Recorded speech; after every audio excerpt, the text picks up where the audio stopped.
And thank you. Tonight, police making an arrest in a double murder from earlier this summer. We'll take you inside the charge and what brought authorities back to the case. And how local leaders are making sure people are getting the supplies they need during the pandemic. Well, good evening. I'm Crystal Whitman. I'm Harrison Golden. Welcome in for NBC Local 33 News at 10 o'clock. Well, we are learning that there has been an arrest made in a shooting that left two people, Cody Hippolyte and Jermaine Jarvis, dead. Police say 26-year-old Dedrick White was arrested for the shooting that happened on Linden Street last month. A 40-year-old female was also injured. White was booked into the East Baton Rouge prison on 2 counts of first-degree murder and attempted first-degree murder. And with no COVID-19 numbers today, here's how the numbers have been looking for Louisiana over the past week. For the past 7 days, we've seen a jump of more than 12,000 cases and more than 200 deaths statewide. Meanwhile, the number of people in the hospital and on ventilators has gone down over that same time span. And as food prices rise, there's a local push in the metro to help feed families who are struggling financially. NBC Local 33's Kara St. Cyr shows us how the city's top elected official and the city's top food bank are teaming up.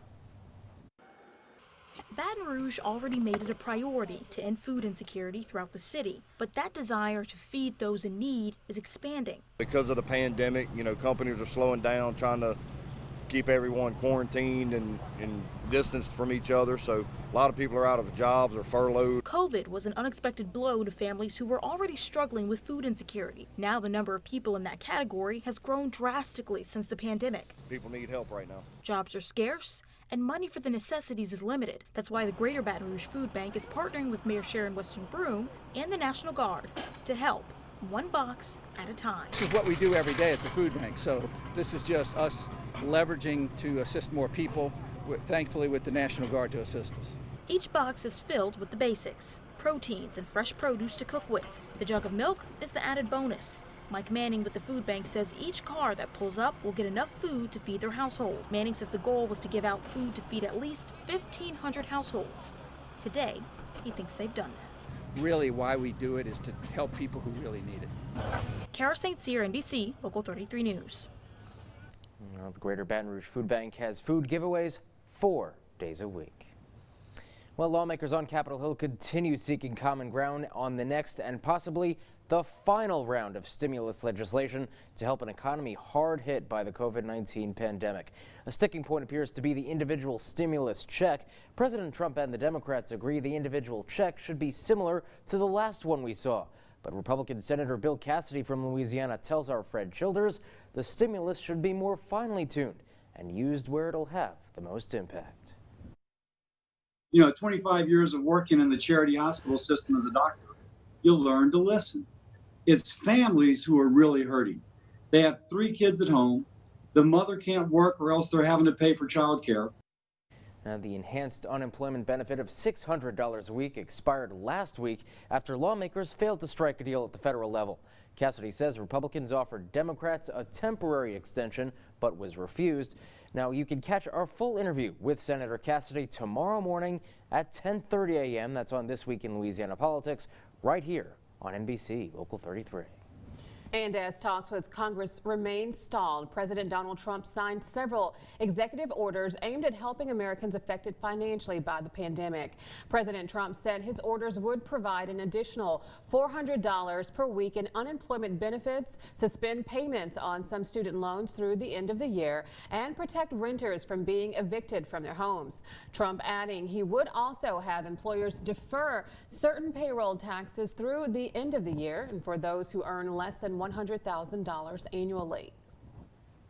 In the current negotiations, we have repeatedly stated our willingness to immediately sign legislation providing expanded unemployment benefits, protecting Americans from eviction, and providing additional relief payments to families. Democrats have refused these offers. They want to negotiate. What they really want is bailout money for states that are run by Democrat governors and mayors, and that have been run very badly for many, many years and many decades, in fact. And the orders will also protect renters from being evicted and suspend payments on student loans throughout the end of the year. Well, a search and rescue team has removed the body of one of the construction workers killed in the collapse of the Hard Rock Hotel in New Orleans last October. Susan Rosgen tonight on The Long Way. In this very public disaster, the removal of Quinyon Wimberly's body was intensely private. Early Saturday morning, the fire department's urban search and rescue team quietly brought closure to the Wimberly family. They worked very hard to make sure that this was done in a very precise way, to make sure we got all of his remains. We are certain that we did that. Wimberly's family had waited ever since the day of the collapse 10 months ago to take Quinn home. After 10 long months, it will finally come to an end as far as he being in the building, but in my heart, it will never end. The family's frustration was shared by Mayor Cantrell, who met reporters wiping away tears. I want to see justice for the families as it relates to this tragedy that they experienced and, of course, that this city has experienced. Several lawsuits against the hotel's developers are pending. In the meantime, one more victim's body is still in the rubble. Susan Rosgen, WGNO News. 10 months later, look at that. Now, meanwhile, in sports still to come tonight, Super Bowl or bust. Hear what the newest member of the Black and Gold has to say about the season ahead. And how a candidate for East Baton Rouge mayor president is helping out parents before their children head back to school. That's next on NBC Local 33 News at 10.